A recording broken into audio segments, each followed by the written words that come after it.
You write in the book, there is no faith and no courage and no sacrifice in doing what is expedient.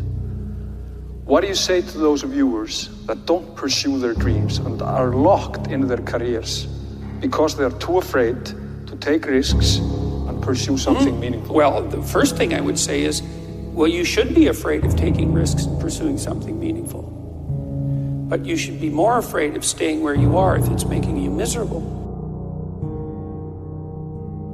You're paying a price by sitting there being miserable. You might say, well, the devil I know is better than the one I don't. It's like, don't be so sure of that.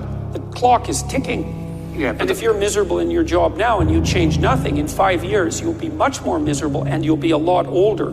But isn't it a luxury to pursue what is meaningful? Our viewers have mortgages, they have children, they have payments and loans. It's a luxury to pursue because we lack the resources. Well, I don't remember now, I'm not talking about what makes you happy. It's a luxury to pursue what makes you happy.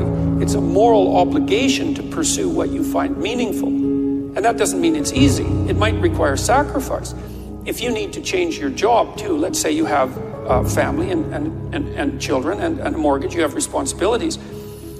You've already picked up those responsibilities. You don't just get to walk away scot-free and say, well, I don't like my job, I quit. That's no strategy. But what you might have to do is you think, well, this job is killing my soul. All right, so what do I have to do about that?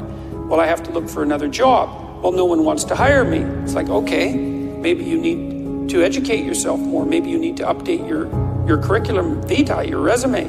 Maybe you need to overcome your fear of being interviewed. Maybe you need to sharpen your social skills. Like, you have to think about these things strategically. If you're going to switch careers, you have to do it like an intelligent, responsible person. That might take you a couple of years of effort to do properly. We're built for struggle, us human beings. We're built to contend with the world. We're built to contend with reality. You want a challenge, and the best way that you can take on a challenge, because a challenge fortifies you. So you don't want to be secure, you want to be strong. And you get strong by taking on optimal challenges.